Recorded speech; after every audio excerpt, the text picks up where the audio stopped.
Hello, Morongo Basin and listeners around the world online at Z107.7 FM.com.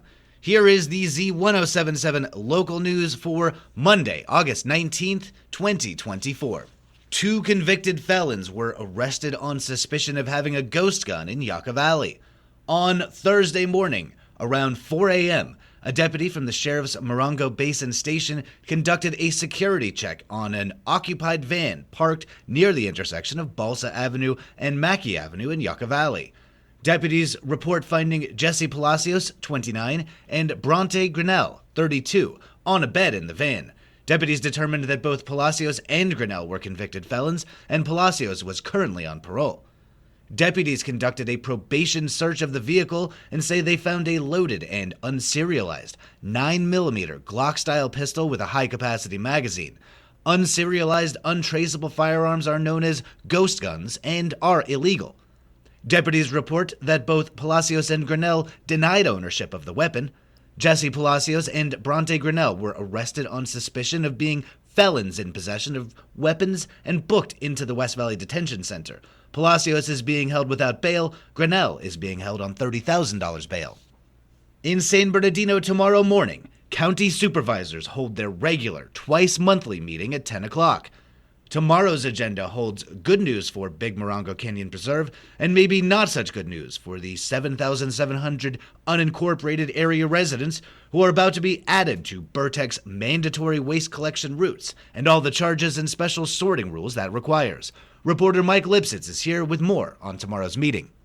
Tomorrow's consent calendar includes just over $1 million for repair and replacement of the storm-damaged boardwalk, road, and parking area at Big Morongo Canyon Preserve. Soon after that action, a public hearing will convene in connection with a number of updates and revisions to the long-term solid waste management contract with Burtek. Among the revisions is the expansion of state-mandated trash and recycling collection to those areas no longer exempt due to increased population density. The expanded routes become effective October 1st. Those affected should have received a Proposition 218 notice. The video conferencing facility at the Bob Burt Government Center in Joshua Tree will be available for public participation in tomorrow's meeting. Follow a link to the Board of Supervisors' full agenda in this story at Z107.7 FM.com. Reporting for Z107.7 News, this is Mike Lipsitz. After a summer break, the 29 Palms Public Cemetery District Board of Trustees meets for their regular monthly meeting tomorrow afternoon. The board will receive overviews of their finances and cemetery staff operations. The public is invited to tomorrow's meeting, which will be held at 4:30 p.m. at the Cemetery District, located at 5350 Encilia Avenue.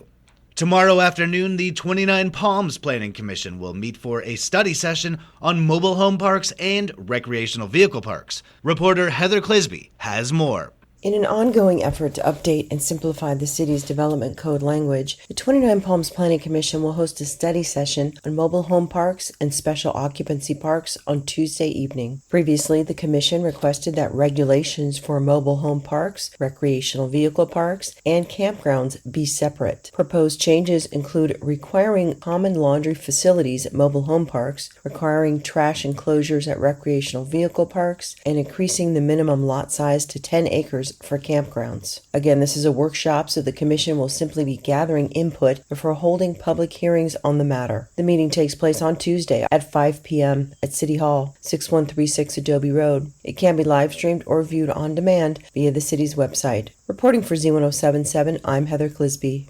The Morongo Unified School District has announced the expansion of its Reader by 9 initiative, a district-wide campaign aimed at ensuring all students achieve reading proficiency by the end of the 3rd grade. Reporter and avid reader Gabriel Hart takes a closer look at this ambitious initiative to empower students for lifelong success. Research shows that reading proficiency by 3rd grade is a critical milestone in a child's education. Children not proficient in reading by this time are more likely to struggle academically in later years and are at greater risk of not graduating from high school. The Reader by 9 initiative addresses these challenges by providing targeted support, resources, and innovative teaching strategies to help every student reach this important goal. Originally launched 2 years ago by the district's United for Literacy team, it was implemented in all kindergarten classrooms last year with training primarily for all kindergarten teachers and included monthly meetings, in-classroom support, quarterly training sessions, and more. As a result, those classes showed about 3 times growth in literacy from fall to winter when compared to other elementary grade levels. The initiative includes regular assessments through the iReady program to identify students who may be at risk of falling behind, providing timely interventions and support tailored to each student's needs. It also includes implementation of the magnetic reading program, literacy challenges through footsteps to brilliance, access to digital books, and more. MUSD literary coach Katie Fleischman said, quote, "Research over the last few years have really shown how the science of reading impacts our students. When we read, we're activating 3 parts of our brains simultaneously, and to learn how to do that, students have to go through 10 developmental stages," unquote. This year, the district will expand this focused training to first grade teachers with the plan to continue expanding to a new grade level each year. Parents will be notified throughout the year at different partnership opportunities, including Bingo for Books events, take-home literacy challenges, and more. The district also partners with local libraries, community organizations, and volunteers to create a supportive literacy environment beyond the classroom. Reporting for Z107.7, this is Gabriel Hart. And finally, Joshua Tree's unique outdoor theater program is back to light up our desert nights starting in March.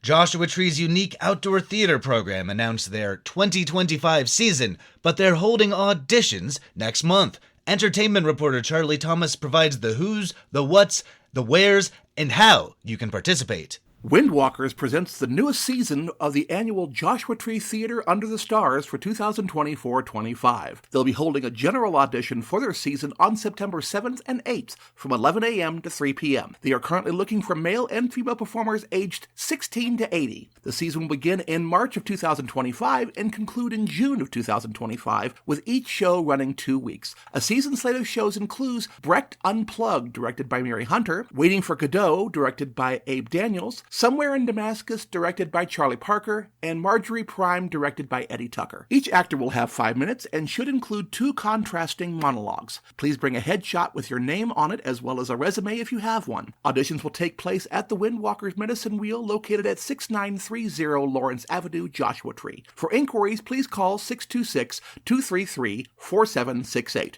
Reporting for Z107.7, this is Arts and Entertainment reporter Charlie Thomas. That's our local news. Hear local news 7 times a day, 7 days a week at 7, 8, 9, noon, 4, 5, and 6. If you hear about news happening, let us know. Email us at tips@z1077fm.com. Reporting for the Morongo Basin News Leader, the award-winning Z107.7 Local News, I'm Jeff Harmetz.